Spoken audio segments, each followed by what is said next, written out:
going away. Believe.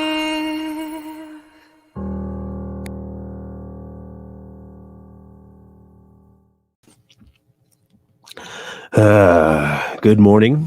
Good morning. Good morning. Good morning. Good morning. It is Friday. It is Friday.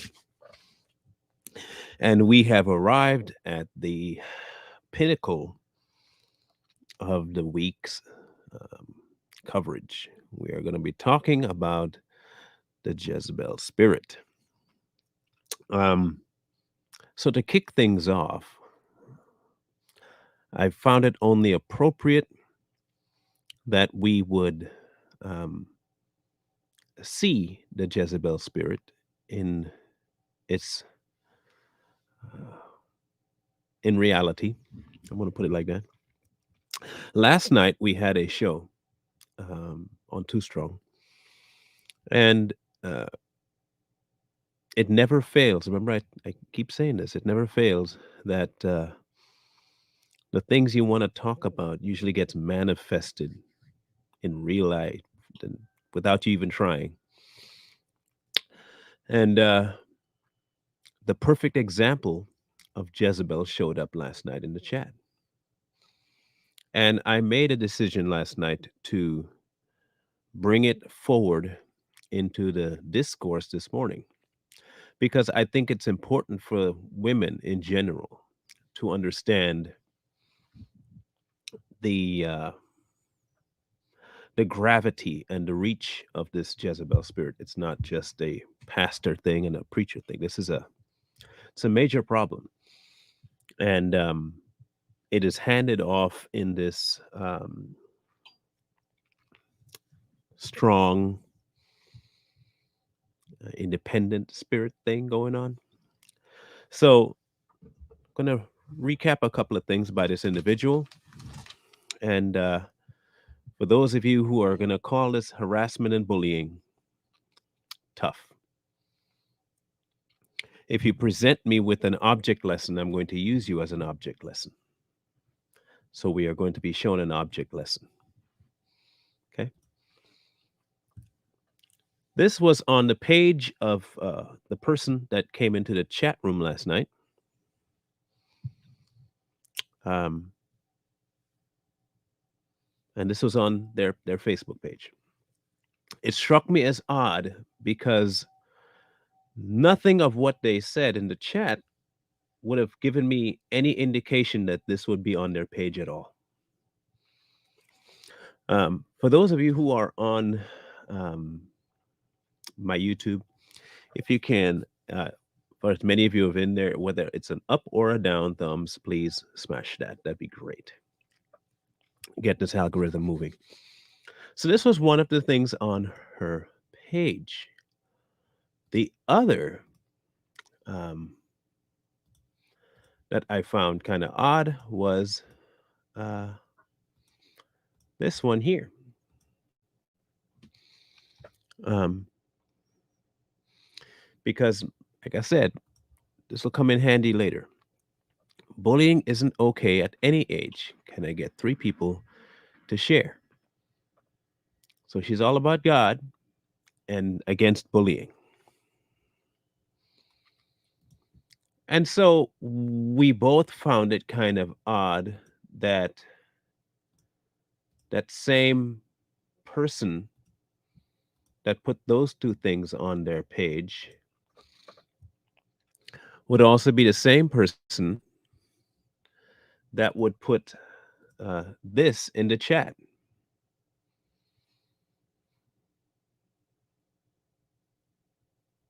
The Gina lady is the one I'm talking about, by the way. We found that kind of weird that that's what you would put in the chat, to be followed by this.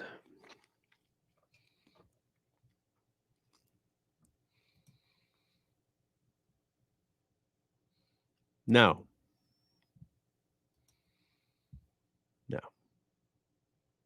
that we've had an experiment fulfilled, This is an example of the Jezebel spirit: envious, angry, vile, evil, violent, disgusting. That is what Gina was, more than likely still is. But that behavior, um, oh goody, Craig is back. I don't think it is a literal Jezebel spirit. People blame too much on spirits when it's the fault of the person in question. I do believe in spirit possession and obsession, but a lot of, maybe most of the time, it's just the person. I am not talking about possession. That is not what the Jezebel spirit means. It is not a possession. The Jezebel spirit is the mindset, the behavior like, in kind, mimicking, like in the spirit of not a possession, but it definitely is the Jezebel spirit. In the spirit of Christmas, you're not possessed. So we're not talking about the Holy Spirit. We're talking about in kind. The Jezebel spirit is indeed a behavior. Yes, it's not a possession. We are not talking about it being a possession. And we can indeed blame spirits because we are fighting a spiritual warfare. We are fighting spiritual warfare. Everything we do is spirit based. So, Jezebel, let's break down the lady herself. Jezebel was an odd one. Um, she was the wife of King Ahab, and she worshiped Baal. And when I say she worshiped Baal, I mean she worshiped Baal. Everything in her life revolved around sacrificing, debauchery, uh, violence, being the head of her so called king, even though the king was supposed to be the king. The example that she's bringing forward for us to learn from is this: that when you break the hierarchy that God set forth, you end up with a lot of problems that you don't want to have. Jezebel had such a controlling factor over Ahab that whatever good intentions he may have had while he was king, everything in his world became focused around what she wanted and how evil he could be in the sight of God. Everything he did was continually evil, it said. Jezebel continued to live the life she lived. Remember, this is the same story of Elijah and the prophets of Baal and the bringing down of fire on a wet sacrifice. That's this story. Now, one of the things that Jezebel did um, was to a man named Naboth, where she set him up to be stoned and killed because Ahab wanted his land, his vineyard. The vineyard was handed down to Naboth by his father. It was an inheritance. And he said, I can't give you that vineyard. That's my father's inheritance that he gave me. I'm not going to give that to you. So Jezebel said, don't worry, I'll get it for you. I have my ways. Invited him to a feast, set him at the head of the table, and encouraged some riffraff people to accuse him of stuff. And there you go, stoned dead. Now, when she found out that Elijah had defeated her prophets, she said, I'm swearing an oath to you right now that before long, I'm going to make sure everything that happened to them happens to you. And so he fled. So Here we have a woman that has zero care about taking a life, zero concern about what she worships, the kinds of behavior she has. Um, it is incredible to me that people don't see the similarities of her and the independent spirit that's going around here that's being called women to be. Real quick, what's this?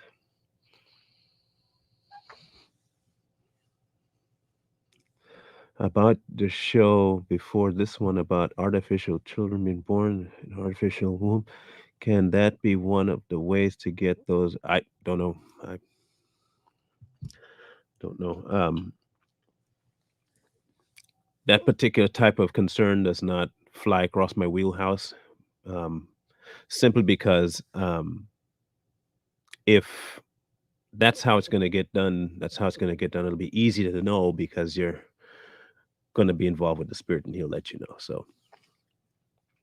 Um, so here we have Jezebel, the wife of a king, but controlling his every move. The wife of a king, but really being in charge. The wife of a king and influencing him to do every manner of evil. Mind you, he was the king of Israel, mind you, okay, not just some random place. So today, I'll show you the correlation of how it works, okay? Today, there are myriads and myriads and myriads of people, women. And I heard someone or read someone says that the Jezebel spirit doesn't just affect women. Um, the Jezebel spirit indeed does. It does only. So it's only. Men can behave like she behaved, but there's something specific to the female that Jezebel was that will only manifest itself in females. That being a wifely state or a queen. Okay. So, yeah, this particular thing is only targeting women. Um, a man cannot be a wife. Just, just can't. Man can't be a wife. Man can't be a queen. So, yeah, it's going to be only women. The modern day female, modern day. And when I say modern, I mean as far back as 2004, 5, somewhere in there. Um, you have this mindset that we don't need men. You can boss men around. You can manipulate men. Um, Sex is a tool. Um, you can be violent because of years of suppression. You can use children against men, the Jezebel spirit. You can put to death children, Jezebel spirit. You can murder. And because you're female, you should get away with it, Jezebel spirit. And you are the head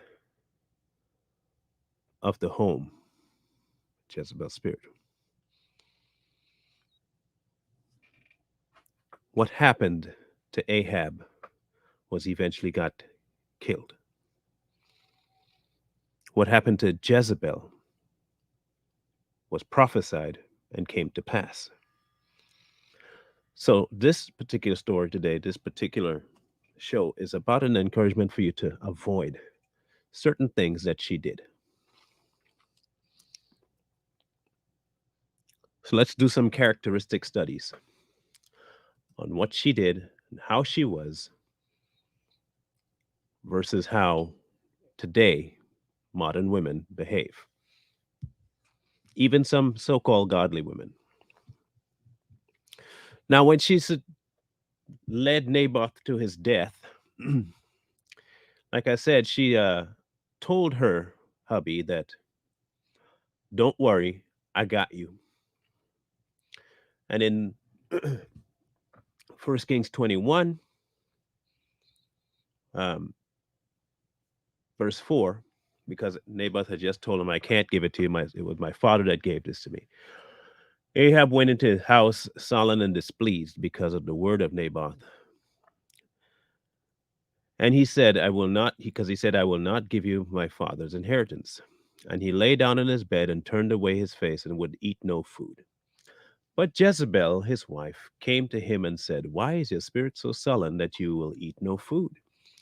He said to her, because I spoke to Naboth the Jezreelite, and he said to me, I said to him, give me your vineyard for money, or else, if it pleases you, I will give you another vineyard for it. And he answered, I will not give you my vineyard. Sounds like a child. Then Jezebel, his wife, said to him, you now exercise authority over Israel. Arise, eat food, and let your heart be cheerful. I will give you the vineyard of Naboth, the Jezreelite. He became a petulant child, and she behaved like the mother that gave her child everything. And when her child didn't get what her child wanted, she'd be the violent person to make sure that something was done about it. That's what she did. That was Jezebel. Then she wrote a letter in Ahab's name, sealed it with his seal, and sent the letters to the elders and the nobles who were dwelling in the city with Naboth. The letter said, proclaim a fast and seat Naboth with the high honor among the people, and seat two men, scoundrels, before him to bear witness against him. You have blasphemed God and the king. Then take him out and stone him that he may die. And they did that. And they told Jezebel, he's dead. Ended up getting the spot. The first sign of the Jezebel spirit on the lowest common rung is the usurpation of power, but not by violent means, but by cunning. Very much cunning. Sweet, soothing words to gain things that one should not have and does not belong to you. First sign, the Jezebel spirit. The manipulation, the lying, and eventually an act that leads to ultimately something violent. Some might say, well, that's a bit extreme. Is it? Is it extreme? Have you heard of women that do uh, say that a man raped them? Never happened? You ever heard of women leading men to a location to only have them robbed and beaten? You've heard of those? Or even lure men to a location and have them killed? The Jezebel spirit. It happens way more than people think. Prostitution, Jezebel spirit. The entire industry of prostitution is the Jezebel spirit. The entirety of women who take authority over men is a Jezebel spirit. The threatening version of females, Jezebel spirit. Remember, she told Elijah, I'm going to make sure that you die just like the rest of them. He fled for his life. The women that want to have multiple partners, Jezebel spirit. The women that dress provocatively and paint their faces to the point where it's a whole nother person. Jezebel spirit. That's the Jezebel spirit. You want to know how I know that? It says it's just before she dies. In 2 Kings 9. Now, when Jehu had come to Jezreel, Jezebel heard of it, and she put paint on her eyes and adorned her head and looked through a window. Then, as Jehu entered at the gate, she says, "Is it peace, Zimri, murderer of your master?" This is the same woman who's asking about why did Jehu kill Ahab, right? This is the same woman who is asking him about murder. This woman who caused another man to die at her behest is asking someone else about peace and murder, deflecting, projecting the other portion. Some will call it narcissistic today. That's what they'd call it, narcissistic, where you can do no wrong. You can do anything you want, but I'm never wrong. That's another version or point of the Jezebel spirit. And I know many have encountered my fair share of females like that. They can't do any wrong. They're quick to call you out on everything that you do while they're doing 10 times worse, and they don't see it or they don't care to see it because, in their eyes, it's not wrong because they're the ones doing it. And he looked up at the window and said, "Who is on my side? Who?" So 2 or 3 eunuchs looked out at him. Then he said, "Throw her down." So they threw her down, and some of her blood splattered on the wall and on the horses, and he trampled her underfoot. And when he had gone in, he ate and drank. Then he said, "Go now, see this accursed woman and bury her, for she was a king's daughter." So they went to bury her, but they found no more of her than the skull, the feet, and palms of her hands. This is, of course, what Elijah had predicted was happening and would happen to her and how she would die. The dogs ate her.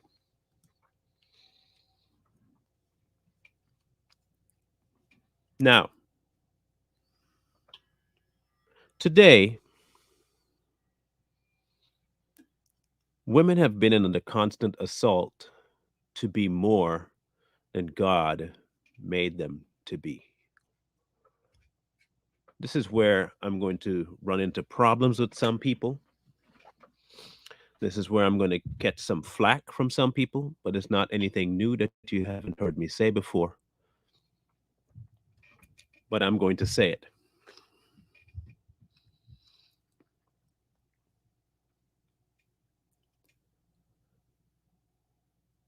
When you, as a female, give your life to God, and I mean fully, you will not have to worry about the wrong man being in your life. And because you don't have to worry about the wrong man being in your life, you won't have to resort to wrong means to get one that you think you want. You won't have to resort to the kinds of things that Jezebel did to get what you think you want. There is a hierarchy, a level of order that would do you well if you just stayed with it. And don't come saying, but men too. We're not talking about men. We're talking about the Jezebel spirit and its influences on women. You will not chase a male because you're lonely. You won't chase a male because you have physical needs. You won't chase a male because you think you need to have a husband. You'll pursue God and he will make clear and bring forth the person for you. That requires dedication to the one person that can do all that, and that's God. When we, as the general population, decide for ourselves that somehow we know best what's us for us, and then it goes awry, oh, oh, oh, no, don't do that. You decide to step ahead. You decide to step ahead. And then what sets in over time of disappointment is the anger will set in. When the anger sets in, all of a sudden now you don't even want to hear from God. Now you double down on your efforts to find what you want. See what happens though when you double down on your efforts to get what you want and you do it out of anger, the next resulting thing that happens is physical abuse of yourself. Because your next tool is not patience, your next tool is sex. Your next tool is how you dress. Your next tool is makeup as much as you can, a whole new face, designer clothes, how you walk, what you bring to the table.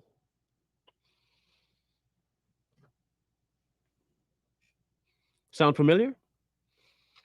Sound like what they tell women there should be today? You strike out, you say you're going to be independent. I don't need no man while seeking the attention of men. You submit your body to every form of torture when it comes to abortion. Baal, right?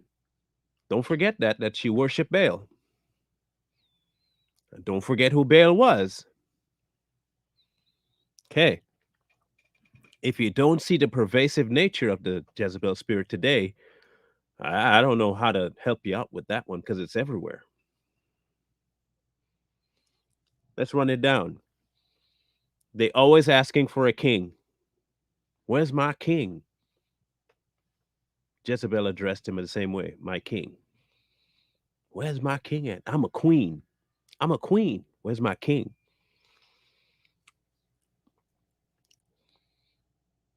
Ride or die, partner. Anything he want, I'm gonna make sure it happens, even if I have to kill somebody.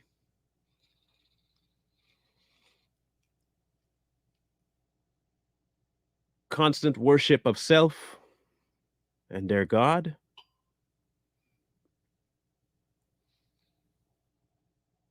The denial of the prophet and wanting to kill men of God.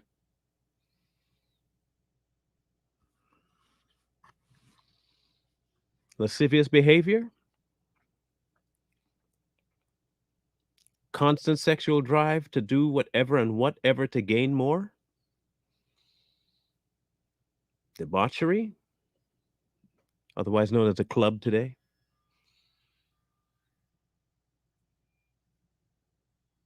Does all of that sound familiar? In every scene of a movie, a scantily clad female. On every street corner, a scantily clad. In every portion of a club, scantily clad female.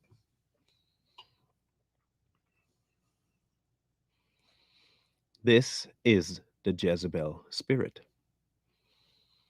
And again, I don't mean possession. I mean in kind. I mean the following after the ways of Jezebel.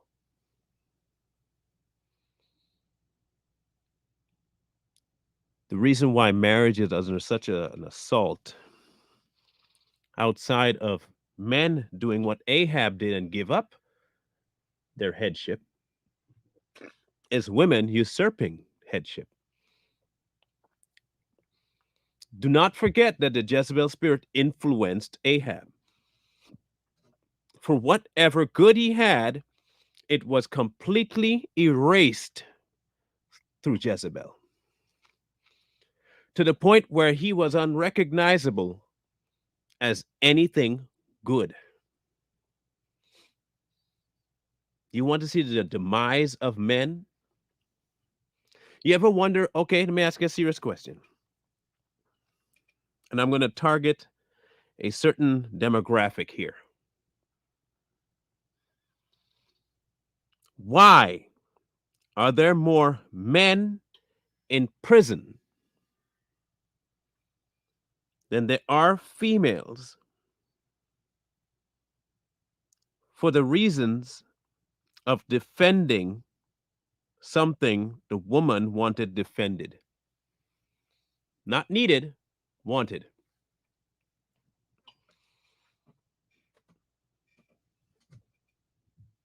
The influence of wanting what you want so you get your man to go get it, that's a Jezebel trait.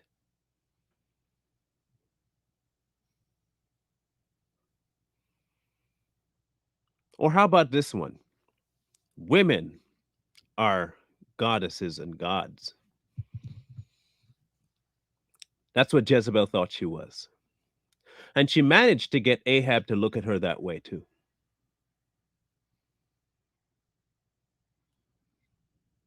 Huh? Now, you heard that today? Women are the top dog, they're the queen. They should be leading. Have you heard this before? Jezebel spirit. It is everywhere. It is everywhere.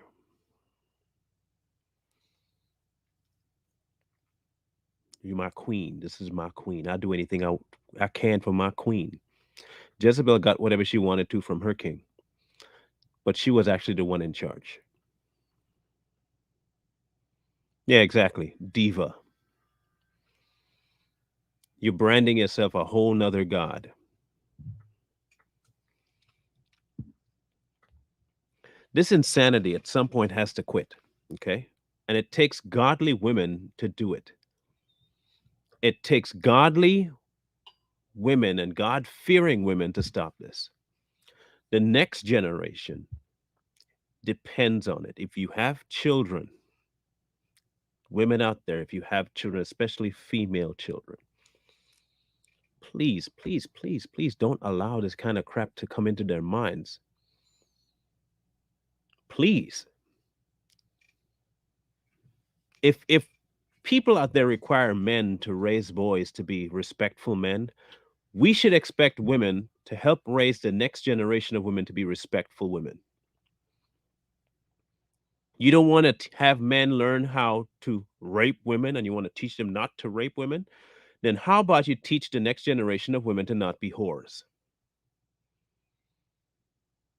to not use their bodies to get what they want, and that independence is not the key. Dependence in God is. The same measure, this is also a Jezebel thing, that you put on someone else, put to yourself. Jezebel didn't do that. She had all kinds of measurements to put on other people that she never lived up to.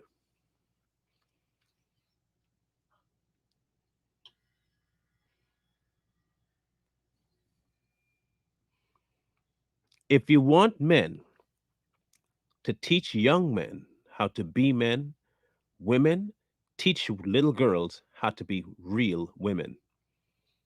Not the next Cardi B, Jezebel. Not the next Meg Thee Stallion, Jezebel. Not the next Kim Kardashian, Jezebel.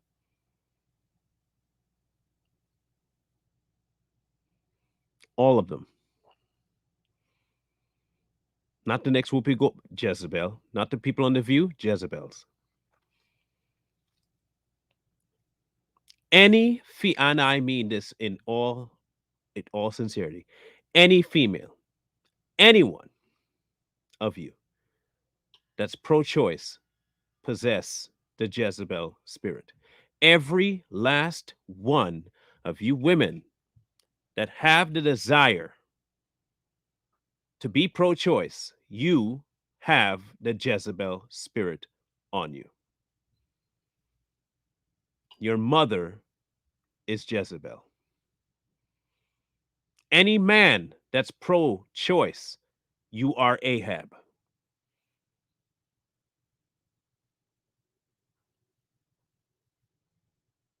I want to make that abundantly clear. If you are for the usurpation of the powers over man, Jezebel. If you are for giving up your powers, you are Ahab. Plain and simple.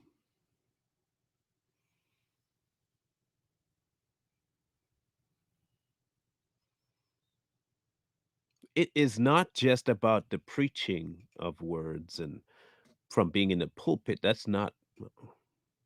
The Jezebel spirit is pervasive in every which way in the world,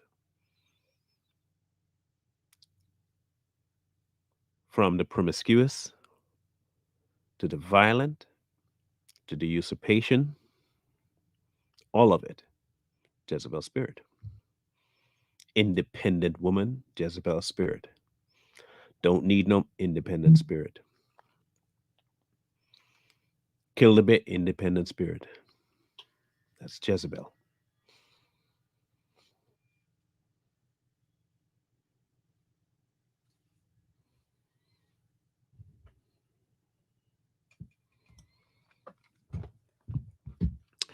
Marlon, it is true that women should not beguile men, but remember that more women who are not exposed or behaving lewdly are raped by those who are,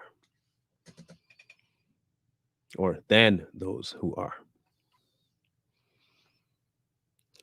I am not negating the things that happen to innocent women. Never have, never will,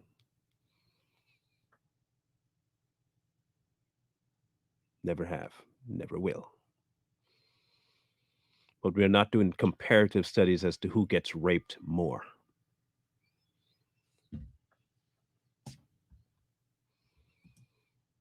It is not a matter of who gets more because of what. This is a matter of what you can control. And what you can control is what you teach.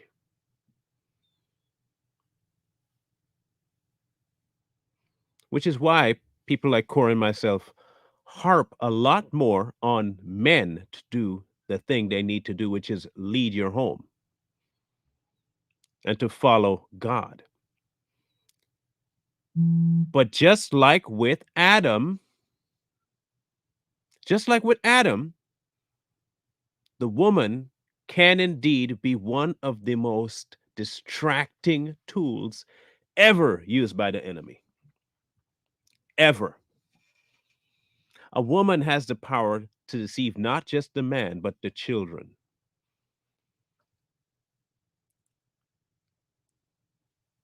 A woman has the power to not only deceive the man, but to lead the children astray. Why is that so? Because they were given power over the children to begin with. That was your role. Your role was to teach the children and to aid the man. Today, what has happened is that the man has become Ahab. You're still king in name, but the queen actually controls everything, and the children have zero, and I mean zero discipline. And men, yes, have allowed this to happen.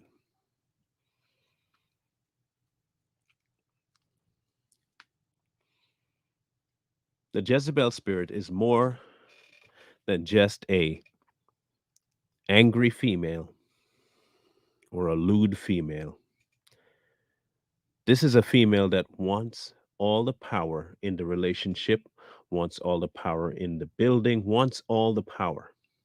They want to be not just the head, but the neck.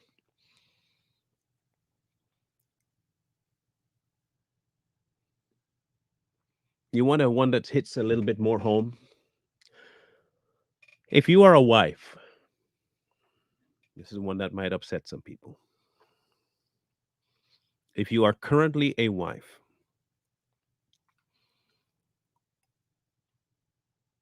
and you find yourself using your body as a tool to either get back at, or to anger, or to hurt your hubby, that is the Jezebel spirit.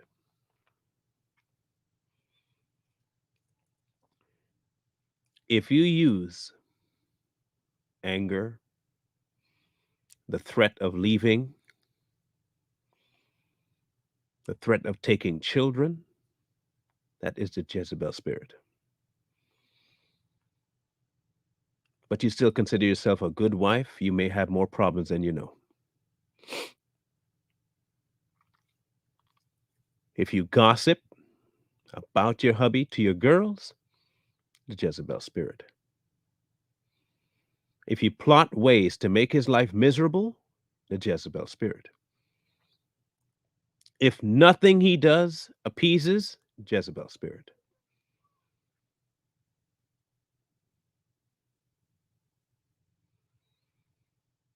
Let's take it down to an even more less sinister level. Okay, that seems like it's too far. Not ain't nobody doing that.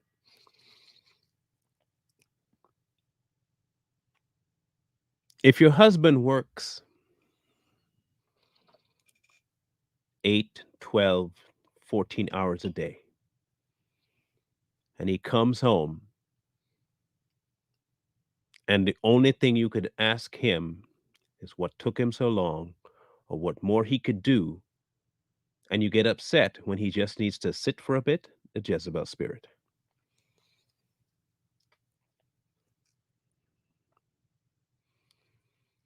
If you come home, guys, and the only thing that you can hear is a complaint, that's the Jezebel spirit.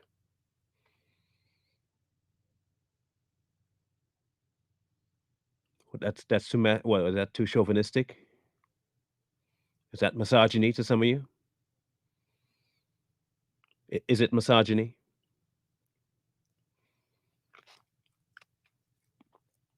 Trust me, it's not misogyny. The goal of a man is to provide. We were told that in pain we would till the ground. Our bodies would fall apart. We were told that as a punishment, a natural, unregressed punishment. And men have created a way to make that a badge of honor now. We understood that we screwed up. The real men, I'm talking about real men, men of God. We understood that Adam screwed up and this is our lot. We shall labor, beat the ground, come home tired, do it all again the next day. Today, women are trying to avoid every semblance of that punishment. They keep wanting to turn it, oh, it's just the serpent. Give it to the serpent. That's the serpent. It's someone else. It's someone else.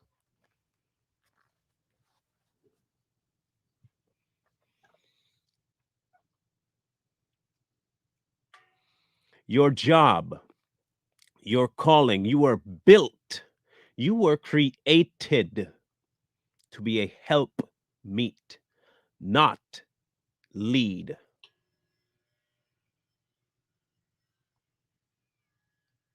What happens when you lead is the fall of man. You want it in the raw, here it is in the raw. What happens when you lead is the fall of man.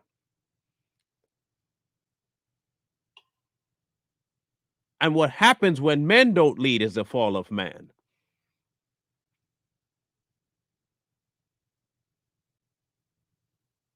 You want all of the punishment to go away, none of the responsibility for what happened.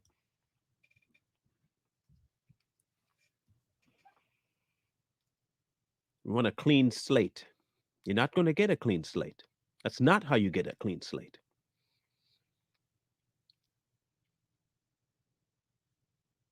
Not by usurpation, not by going above the will, not by going above the hierarchy. Call it patriarchy all you want, call it misogyny. I don't care what you liberals call it. I don't care what you lefties call it. I don't care what you call it. I don't care what people who don't believe in God call it. I don't care. Fact is still the fact. When women lead, things go to pot. Why? Because it's not the order of God. When godly men lead, things go well. When godly women follow, things go well, which is why the hierarchy works, that God, Christ, man, woman, child. When man follows Christ, the woman can easily follow the man because she is also following and seeing Christ in him. The children will listen to the woman because you know what? She is instilling all the stuff she gets from her husband, God, to them. It works. I mentioned this before. The assembly line is that way for a reason. When you mess with the assembly line and you try to take one portion of the assembly line and bring it to the head when it's supposed to be at the tail, and you wonder why the piece of equipment doesn't work or the end result looks completely opposite of what you were told,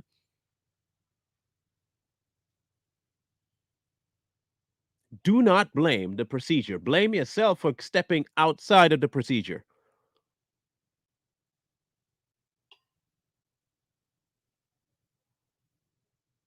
Men, leading starts with watching what leading is. And what leading is a following. Leading is a following.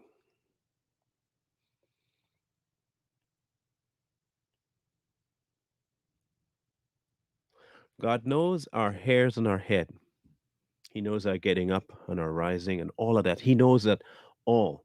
He knows our plot. He knows it, right? He knows it. He's been it. He's down it. He's the one leading it.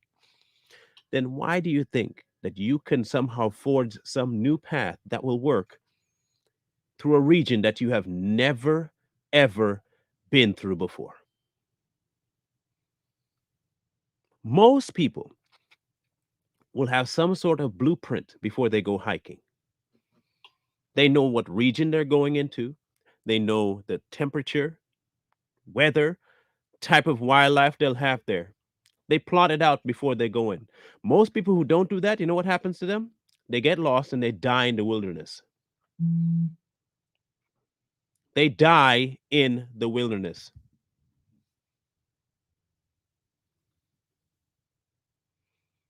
It's what they do.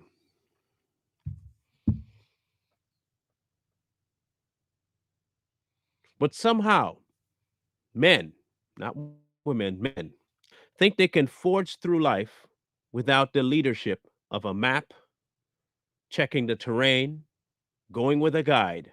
We try to do it all by without that. Then along comes the woman following the man, and they both get lost, and it's a problem. Or here comes the woman.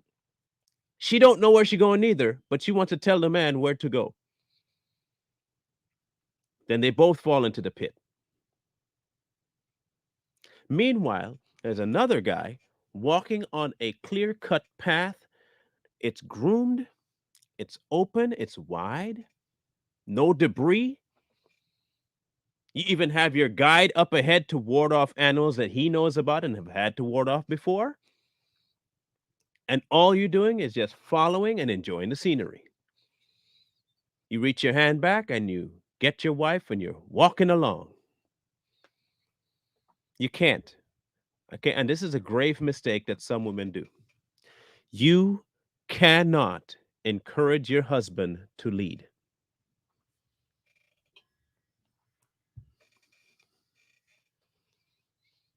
You cannot encourage your husband to lead. That's you leading. You doing that is leading. You do realize this. If you are in the business of trying to make or let or coax or teach your husband to lead, you have now become the leader. Your job is to follow God. and be a wife.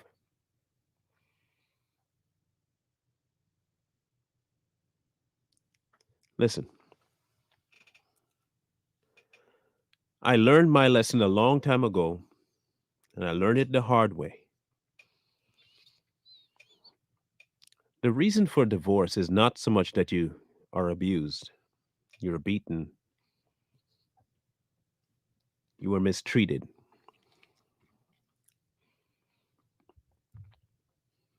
I'm going to say something that's going to be controversial, and I'm going to say something that's going to make people question whether or not I have my head screwed on straight.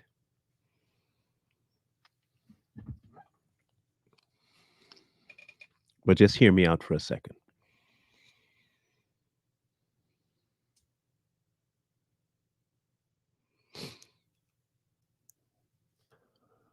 The woman that's in an abusive relationship and have been told that you need to get out before you die, they kill you.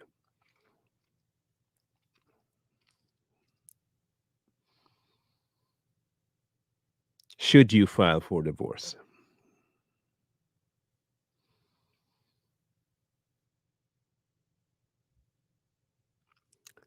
The bigger question is, should divorce be the first thing you think about?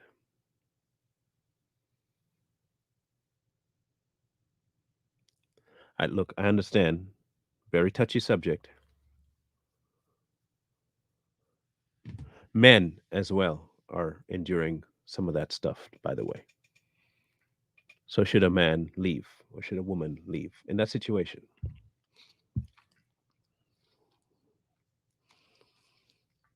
I do not believe that you should make that decision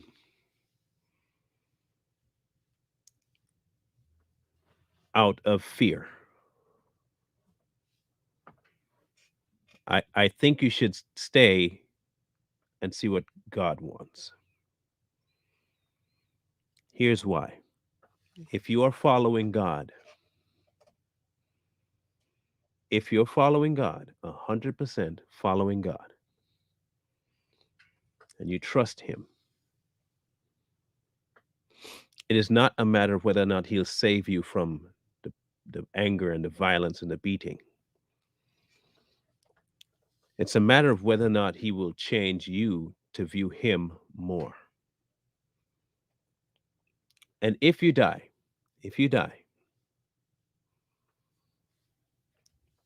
what is your loss?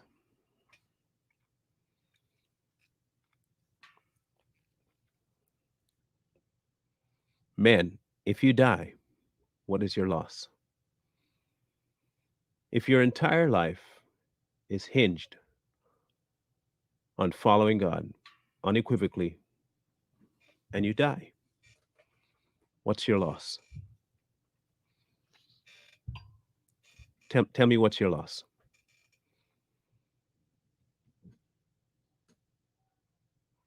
I mean, it's a legit question. I just want to know what your loss is.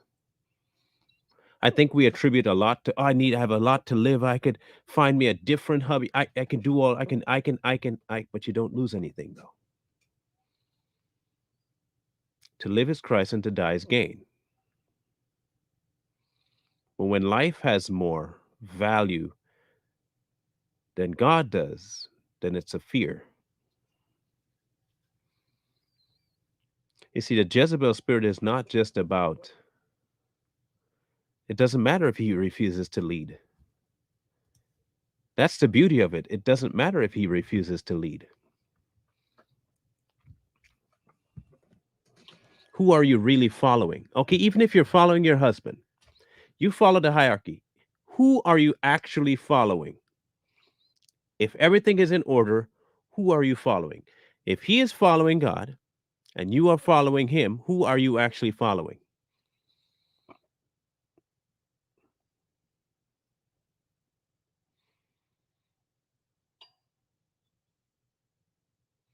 You're following God. So follow God. Follow God. So here's the other side to it. And this is a question to those of you who have been in abusive relationships. This is specifically for you. Did you, this is both men and women, did you pick that person via God's selection or yours? Did you pick that? Did that person come into your life and you settled down with them as a God selection or yours? I want you to think really hard about the things that intrigued you about this person. And did you run the decision to settle down with that person by God and have a complete and utter affirming of it?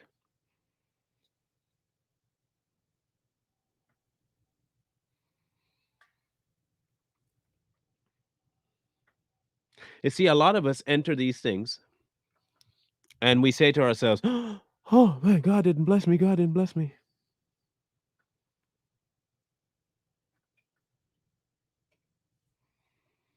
Did God not bless you? Or did you get into yourself and say, nah, I'm going to do this?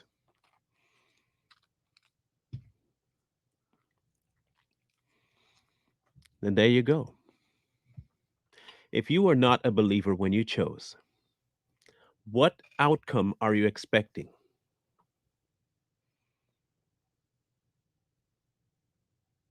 What outcome could you possibly expect?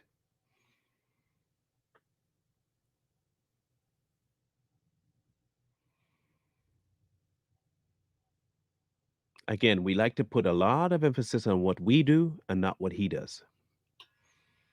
We live like Jezebel. We're in control of everything. Then when things go bad, oh, oh,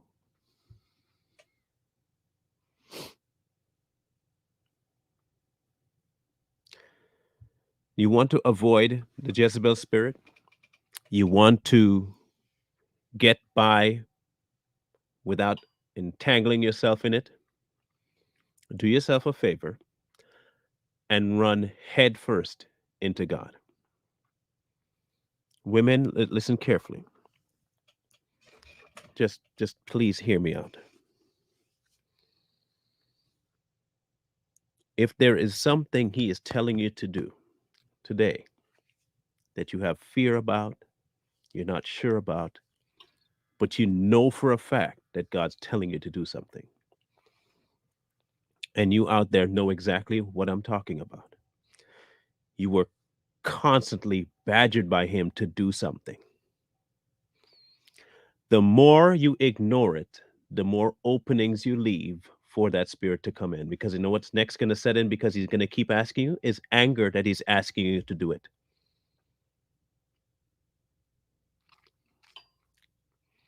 Men, if you are told to do something by God, do it.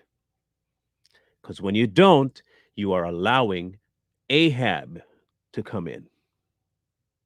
And eventually, what will happen is the woman will be the head of the home and everything will go downhill.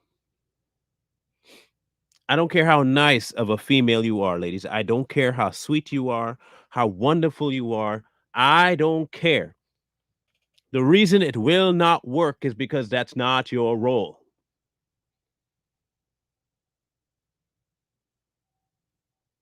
It simply isn't your role.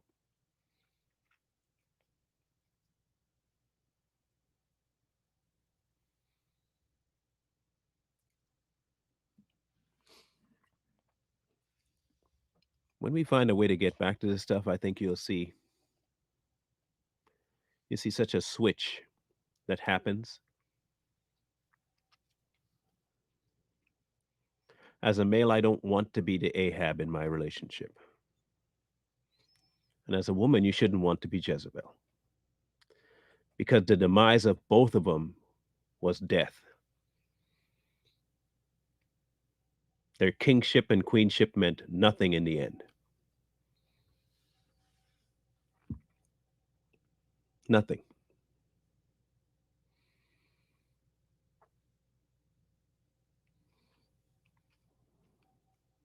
The insanity will pursue you to the ends of the earth until you stop, turn around, and head back to God. Single women, if you're out there, you have to be a wife before you become one. You have to be a wife before you become one. Because a man finds a wife, he doesn't find a woman to become a wife, he finds a wife, which means you are already one, and you are one in the company of God before you are handed off. Remember, fathers hand off daughters? The father that hands off his daughter knows that she's already wife material. The same way God hands off his daughters because they're wife material.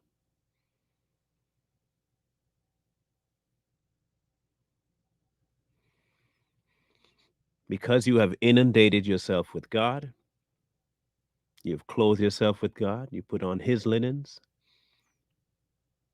you follow what he says, everything you take is his.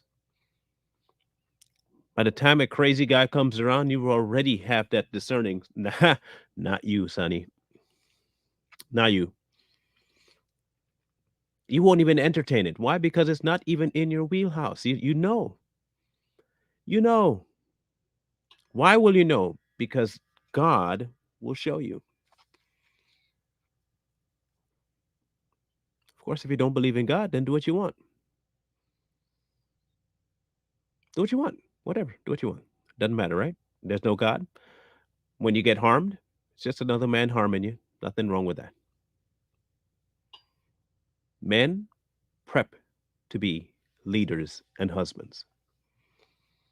Your goal, kids, boys, prep to be a husband and man of God. Because if the Holy Spirit, there is no division, when the Holy Spirit in you sees the Holy Spirit in her, the union is made. The union is made. Did you know that you could have completely opposite personalities and be fine in a marriage? Did you know that? Why? Because why? Because the only person that's really the glue to it is God. He's the same yesterday, today, and tomorrow. Which is why you can get up, know the person next to you is a completely different person than you are, and be completely content because you're both pursuing God. And you still love the differences. You don't depend on the difference or the similarity to make the marriage work. The marriage works because where the marriage is located, it's in God. It's really stinking simple. Of course, men like to complicate it. Men love to complicate it.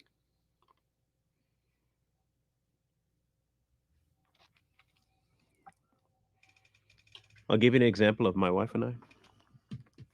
Our similarities go as far as we have similar taste in music, for the most part, foods, for the most part, but she loves pepper. I hate pepper.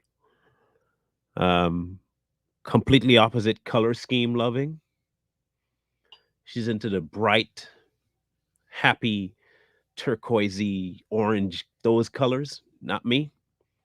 Um, Green, sap green, like a den, browns everywhere, and dark leather couches, or even a dark microfiber. That's me.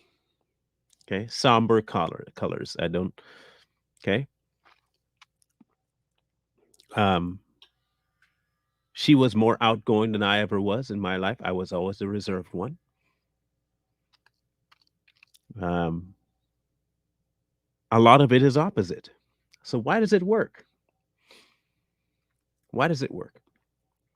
It doesn't work because I want it to work. It works because God is in charge of it. If God is in charge of it, it'll work. It'll not only work, most of the time it'll thrive. And even in the places where it's not thriving, you're not giving up because why? God's in charge of it.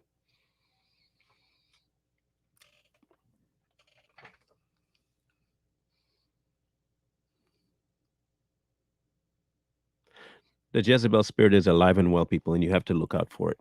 And it'll come after you, come after your kids, come after the people you know. You have to be aware of this.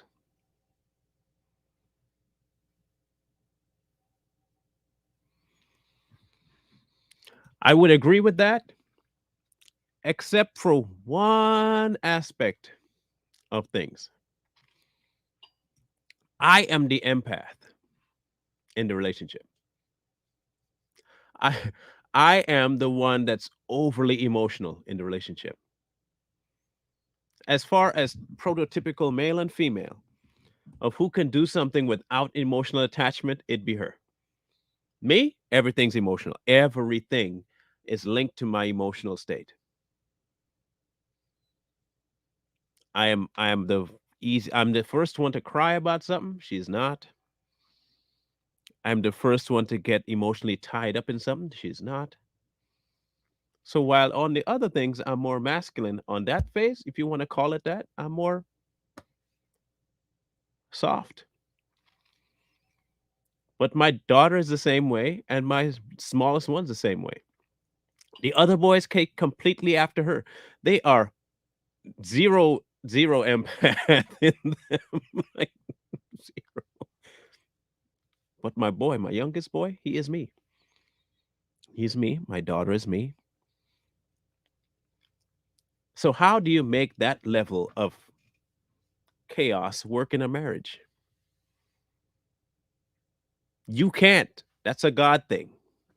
That is a God thing, not a me thing. That's a God thing. Now, when I say I'm an emotional person, it doesn't mean that I'm one, soft, or two, effeminate. It just means that I will beat you into the ground while I'm crying. That's all that means. Like if you cross my family and you mess with one of my family members and it's something super egregious, I'll be crying, but I will be whooping you into the ground while I'm crying about it. That's me. That's see. It's not that I forget them I'm a male and I'm crying. No, when I'm crying, I'll be crying, but I'll be whooping you at the same time. Just saying. So don't take the empath side of me for being soft. That ain't gonna be me. That's never gonna. It was never me. Okay, just so you know, just so you're aware. Um, beat you while I'm crying. Not a problem for me to do at all. I'm the protector of my family, and I will protect them by any means necessary. Just be aware of that. So, women, be aware. Teach your girls how to avoid this trap. Teach them that looks will fade, but a heart that pursues God only grows. Teach them that their place, just like the man's place is before God, their place is before God and their husband. Teach them to be wives before they're a wife. Because if you really look at it, being a wife without being one keeps you sober. It keeps you sober and grounded.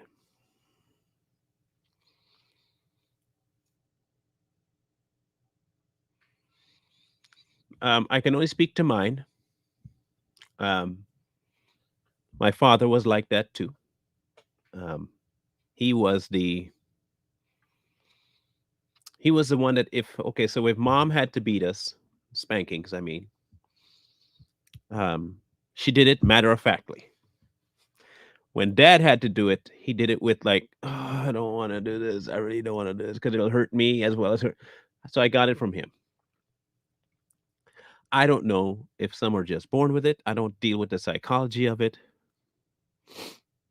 I just know that I have it and I have fought wanting to have it, wanting to go away. Um, untrue, untrue, Walter, untrue.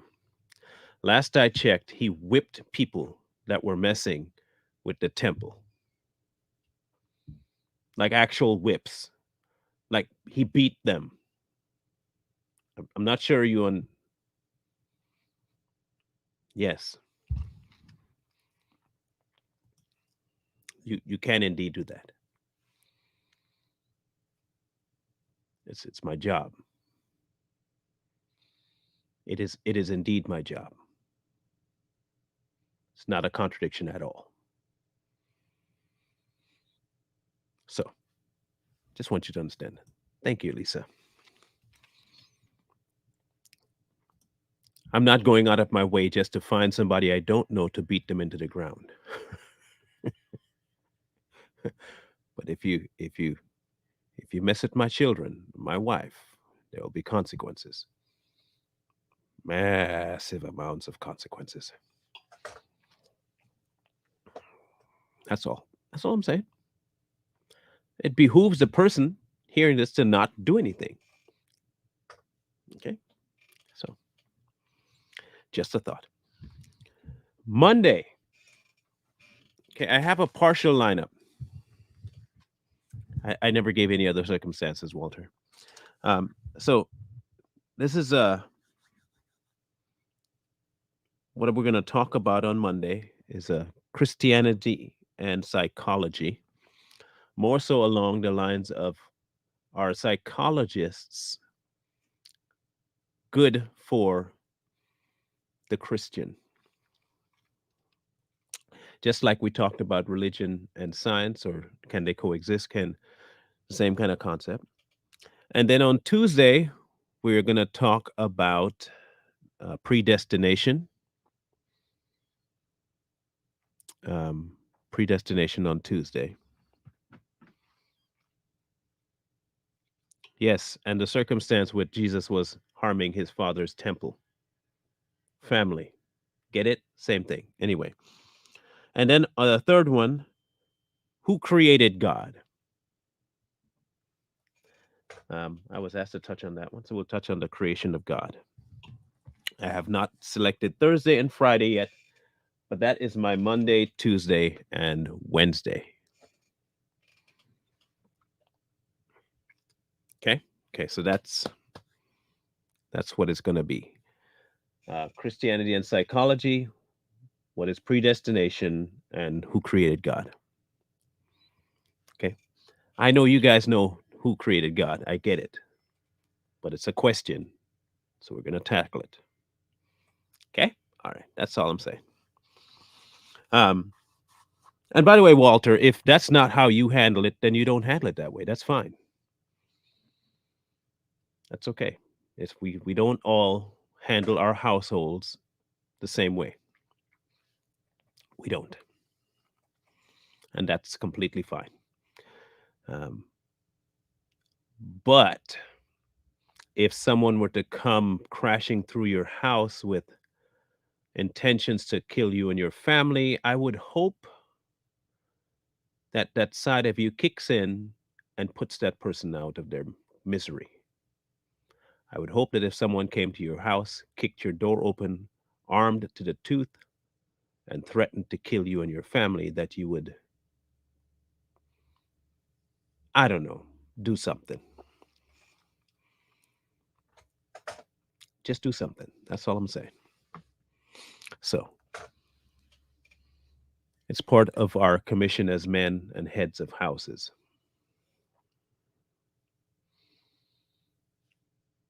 Just saying.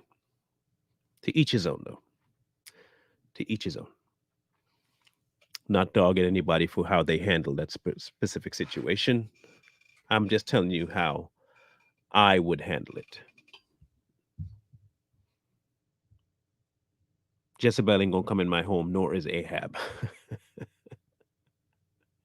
I'm glad you said that. I'm glad you said that, Lisa, because we'll be going through. I did okay. So I was gonna be a teacher, so I have some concepts of what psychology works like, Piaget and all them people, but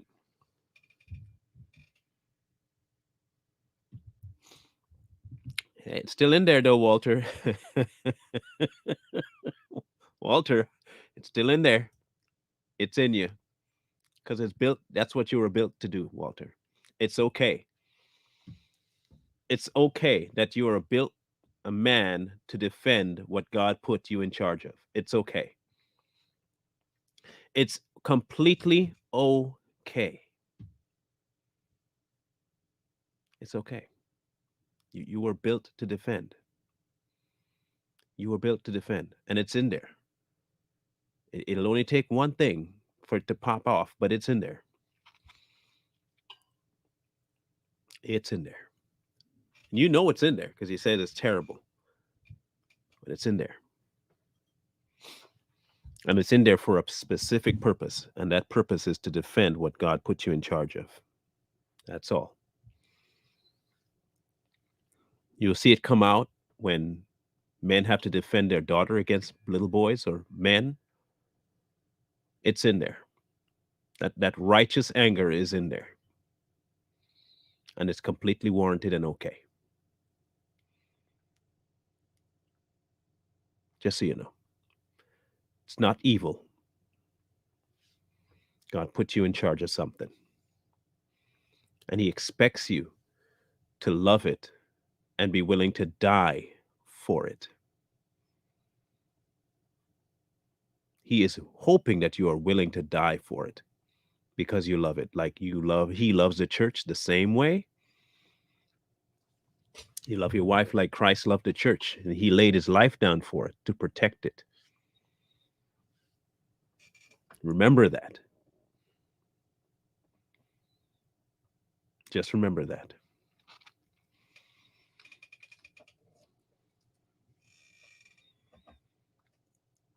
Thank you guys for tuning in. I really appreciate your time and your concern and your efforts to keep this going. I found this to be quite a blessing for me because the things I say during encourages myself as well. Because like I said, I don't go about planning weeks in advance the day of the show. I get the title, I get the name, and I leave it and I move and let him say what he got to say. And I want to keep it that way as much as possible. Because he can say it much better than I can.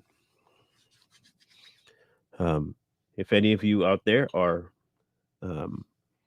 looking for a way to help, assist, or continue this, there's a scrolling ticker on the bottom there of ways you can donate, help, and give. I'm not going to tell you how much or if. That's a thing you take up with God, not with me. I just put it on the table. If it's something that he's put on you to do, it's available.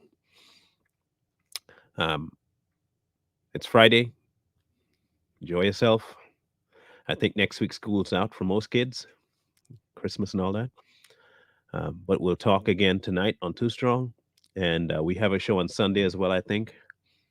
And we will be back on tonight, but I will be back on Monday with Christianity versus psychology. And we'll talk about it then. Y'all have a blessed weekend. Enjoy yourself. Hang out with your family. If you got snow, stay warm. Don't be outside. That's bad. Snow is bad. It's horrible for you. And it's really bad for you. Don't do it. Don't do snow. Wisdom calls to you from the street. So please, please, please, people, find wisdom.